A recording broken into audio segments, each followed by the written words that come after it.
हरिओम तत्सत। जन्म कुंडली विश्लेषण।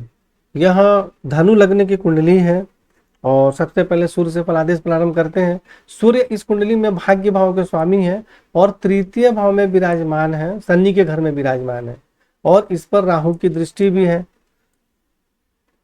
और इस पर शनि की भी दृष्टि है। राहु और शनि दोनों की दृष्टि और तृतीय भाव में भाग्य भाव के स्वामी होकर पीड़ित हो गए, तो जिसके कारण पराक्रम में तो वृद्धि होती है परंतु भाई बहन के सुख में कठिनाई, परेशानी और मतभेद भी हो जाता है। सूर्य यहाँ से अपने घर में दृष्टि डाल रहे हैं तो भाग्य की भी से उन्नति होनी चाहिए, परंतु सूर्य यहाँ पर शनि और राहु से पीड़ित है, तो जिसके कारण अपने घर में दृष्टि डालने के बाद भी भाग्य की उन्नति में कठिनाई एवं परेशानियों का सामना करना पड़ता है। उच्च शिक्षा प्राप्त करने में भी परेशानी होती है, धर्म का पालन ठीक से नहीं कर पाती है। इसलिए यहाँ पे सूर्य को प्रबल करें और राहु शनि से संबंधित दान एवं उपाय करें, जिससे कि भाग्य की उन्नति हो और सफलता मिले जीवन में।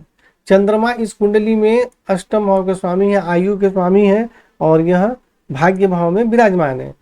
चंद्रमा को अष्टम भाव के स्वामी होने का या सूर्य को अष्टम भाव के स्वामी होने का दोष नहीं लगता, यानी उनका कारक नहीं माना जाता है। तो चंद्रमा भाग्य भाव में विराजमान है परंतु इस पर भी केतु की दृष्टि है, तो जिसके कारण भाग्य की उन्नति में कठिनाइयों का सामना करना पड़ता है। उच्च शिक्षा प्राप्त करने में कुछ परेशानी होती है, स्वास्थ्य एवं आयु के संबंध में भी परेशानी होती है, मानसिक परेशानी बनी रहती है। तो ऐसी स्थिति में चंद्रमा को प्रबल करें और राहु केतु से संबंधित दान एवं उपाय करें। राहु का तो मैंने बताया ही, क्योंकि सूर्य को पीड़ित कर रहे हैं तो उनका दान उपाय तो करना ही है। यहाँ केतु से संबंधित भी दान एवं उपाय करें। मंगल जो है इस कुंडली में पंचम भाव के स्वामी है, विद्या बुद्धि संतान के स्वामी है, द्वादश भाव के स्वामी है और द्वादश भाव में खुद के घर में विराजमान है, जिसके कारण कुछ कठिनाइयों के साथ विद्या बुद्धि एवं संतान का सुख प्राप्त होता है। बाहरी स्थानों के संपर्क से भी सहयोग होता है और यहाँ से मंगल दृष्टि डाल रहे हैं तृतीय भाव में, जिसके कारण पराक्रम में तो वृद्धि होती है परंतु भाई बहन से मतभेद भी हो जाता है। और षष्ठ भाव में दृष्टि के कारण शत्रु पक्ष पर प्रभाव रहता है, परंतु षष्ठ भाव में शनि पर दृष्टि डाल रहे हैं, तो जिसके कारण शत्रु पक्ष से कुछ कठिनाई एवं परेशानी भी होती है। नौकरी में भी कठिनाई एवं परेशानी होती है और शत्रु पक्ष पर फिर बाद में प्रभाव भी स्थापित रहता है और पेट में या किडनी के आसपास किसी प्रकार की बीमारी होने की संभावना रहती है। और सप्तम भाव में दृष्टि के कारण मांगलिक योग का निर्माण हो रहा है, जिसके कारण पति एवं वैवाहिक जीवन के सुख में कुछ कठिनाई एवं परेशानी भी होती है, कभी कभी मतभेद भी हो जाता है। और मंगल पर भी फिर शनि की दृष्टि है, देखिए जिससे मंगल पर शनि की दृष्टि है और शनि पर मंगल की दृष्टि है, तो मंगल पर शनि की दृष्टि है तो विद्या बुद्धि संतान के सुख में कुछ परेशानी होती है, अत्यधिक एवं फिजूल खर्च भी हो जाता है। और षष्ठ भाव में शनि पर दृष्टि है तो जिसके कारण नौकरी में और धन एवं कुटुंब के सुख में भी कठिनाई एवं परेशानी हो जाती है। तो इसलिए इन दोनों का ही उपाय करना जरूरी है। मंगल और शनि का मंत्र जाप भी करना चाहिए और मंगल और शनि का दान उपाय भी करना है और ऐसे व्यक्ति को महामृत्युंजय मंत्र जाप करना जरूरी है। जैसे शनि मंगल एक दूसरे को देखते हैं या साथ में विराजमान होते हैं तो उसको विस्फोटक योग भी कहा जाता है, तो जिसके कारण जीवन में बहुत परेशानी और संघर्ष होता है। तो ऐसे व्यक्ति को उपाय करना चाहिए और महामृत्युंजय मंत्र जाप भी करना चाहिए। बुध जो है इस कुंडली में सप्तम भाव के स्वामी है, दसम भाव के स्वामी है, यानी पिता राज रोजगार के स्वामी है और पति और वैवाहिक जीवन सुख के स्वामी है और द्वितीय भाव में विराजमान है, जिसके कारण धन एवं कुटुंब का श्रेष्ठ सुख प्राप्त होता है, धन का संग्रह होता है। ऐसे व्यक्ति को जीवन में धन की कमी नहीं होती है और वैवाहिक जीवन का सुख प्राप्त होता है, दैनिक रोजगार में भी सफलता प्राप्त होती है, पिता राज रोजगार के क्षेत्र में भी सुख सम्मान एवं सफलता प्राप्त होती है और आयु में भी वृद्धि होती है। लेकिन बुध 28 अंश के हैं, बिल्कुल कमजोर है, इसलिए बुध को प्रबल करना आवश्यक है, जिससे कि आपको जॉब में, नौकरी में और जीवन की उन्नति में श्रेष्ठ सफलता प्राप्त हो सके आपको। गुरु जो है इस कुंडली में लग्नेश है और माता भूमि भवन वाहन के स्वामी है और षष्ठ भाव में चले गए, रोग एवं शत्रु के घर में चले गए, तो जिसके कारण शारीरिक स्वास्थ्य एवं जीवन की उन्नति में कुछ कठिनाई एवं परेशानी होती है। स्वास्थ्य से संबंधित भी कुछ न कुछ परेशानी बनी रहती है और परंतु नौकरी में सफलता प्राप्त होती है। यहाँ से दसम भाव में दृष्टि के कारण पिता राज रोजगार के क्षेत्र में सुख सम्मान एवं सफलता प्राप्त होती है और उच्च पद प्राप्त होता है, नौकरी भी अच्छी मिलती है।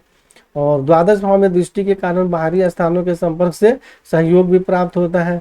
द्वितीय भाव में दृष्टि के कारण धन एवं कुटुंब का सुख प्राप्त होता है, धन का संग्रह होता है। अब देखिए गुरु यहाँ है तो नौकरी में तो सफलता प्राप्त होती है अच्छी, लेकिन स्वास्थ्य एवं जीवन की उन्नति में कठिनाई एवं परेशानी होती है, इसलिए गुरु का मंत्र जाप इत्यादि करना जरूरी है। शुक्र जो है इस कुंडली में आय भाव के स्वामी है और षष्ठ भाव के रोग शत्रु नौकरी इनके स्वामी है, और शुक्र अपने उच्च राशि में चतुर्थ भाव में विराजमान है, जिसके कारण माता भूमि भवन वाहन का सुख प्राप्त होता है, आमदनी बहुत अच्छी होती है, और यहाँ से दसम भाव में दृष्टि के कारण रोजगार के क्षेत्र में सफलता भी प्राप्त होती है। देखिए शुक्र को ज्यादा प्रबल नहीं करना चाहिए, क्योंकि शुक्र इस कुंडली में अकारक होते हैं और वक्री भी हैं। देखिए अपने उच्च राशि में है और वक्री भी है, तो इसलिए सामान्य जो उपाय आपको बताया गया है शुक्र का वह करना है, इसका रत्न इत्यादि नहीं धारण करना है। जो आपकी कुंडली में उपाय लिख कर बताया हूँ वही उपाय करना है। शनि जो है इस कुंडली में धन एवं कुटुंब के स्वामी है, पराक्रम छोटे भाई बहन के स्वामी, और ये षष्ठ भाव में चले गए। तो षष्ठ भाव में जाने के कारण शत्रु पक्ष पर प्रबल प्रभाव रहता है, उस पर विजय प्राप्त होती है, नौकरी में सफलता प्राप्त होती है, परंतु धन एवं कुटुंब के सुख में कठिनाई एवं परेशानी होती है, और भाई बहन के सुख में भी कुछ कमी होती है। हालांकि यहाँ से शनि अपने घर में भी दृष्टि डाल रहे हैं। तो शनि के यहाँ विराजमान होने के कारण अकेले का मैंने फलादेश बताया, लेकिन शनि पर मंगल की दृष्टि भी तो है ना, तो जिसके कारण समस्या ज्यादा हो जाती है। तो यहाँ अगर शनि पर मंगल की दृष्टि हो गई तो जिसके कारण फिर नौकरी में परेशानी, पेट में प्रॉब्लम, धन और कुटुंब से संबंधित भी प्रॉब्लम हो जाती है।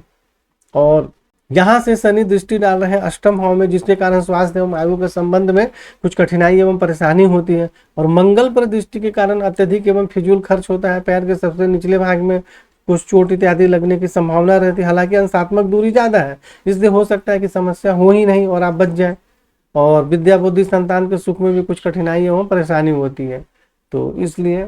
और यहाँ से सूर्य अपने घर में तो दृष्टि डाल रहे हैं, लेकिन सूर्य पर दृष्टि डाल रहे हैं, जिसके कारण भाग्य की उन्नति में भी कठिनाई एवं परेशानी होती है। लेकिन ये जहाँ भी दृष्टि डाल रहे हैं इन दोनों के ऊपर, तो इन दोनों में ग्रहों का अंशात्मक दूरी बहुत ज्यादा है, इसलिए हो सकता है कि शनि का प्रभाव बहुत ज्यादा ना रहे। लेकिन इसका मतलब यह नहीं है कि शनि का रत्न धारण कर ले। शनि का मंत्र जाप इत्यादि करें, और जो उपाय बताए गए हैं वह करें, साथ में महामृत्युंजय मंत्र जाप जरूर करें। राहु जो है इस कुंडली में सप्तम भाव में विराजमान है, तो जिसके कारण पति एवं वैवाहिक जीवन का सुख प्राप्त होता है, दैनिक रोजगार में सफलता प्राप्त होती है। एकादश भाव में दृष्टि के कारण आमदनी अच्छी होती है, कभी अचानक लाभ प्राप्त होता है, लेकिन लग्न में दृष्टि के कारण शारीरिक स्वास्थ्य सौंदर्य जीवन की उन्नति में कठिनाई एवं परेशानी होती है। और तृतीय भाव में सूर्य पर दृष्टि के कारण पराक्रम में तो वृद्धि होती है, परंतु छोटे भाई बहन से मतभेद भी हो जाता है, और भाग्य की उन्नति में भी कठिनाइयों का सामना करना पड़ता है, उच्च शिक्षा प्राप्त करने में भी परेशानी होती है। इसलिए राहु से संबंधित दान एवं उपाय करें। केतु यहाँ विराजमान है लग्न में, जिसके कारण शारीरिक स्वास्थ्य एवं जीवन की उन्नति में सफलता प्राप्त होती है, परंतु स्वभाव थोड़ा उग्र भी होता है, क्योंकि केतु में मंगल के समान गुण होते हैं। और पंचम भाव में दृष्टि के कारण विद्या बुद्धि संतान के सुख में कठिनाई एवं परेशानी होती है। सप्तम भाव में दृष्टि के कारण कुछ कठिनाइयों के साथ वैवाहिक जीवन का सुख प्राप्त होता है।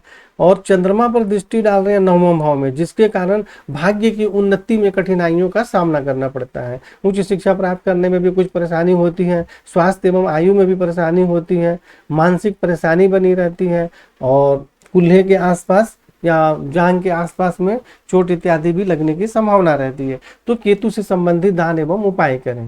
देखिए राहु केतु शनि का रत्न बिल्कुल भी धारण नहीं करना है, और मंगल का भी रत्न नहीं धारण करना है, त्रिकोण है फिर भी।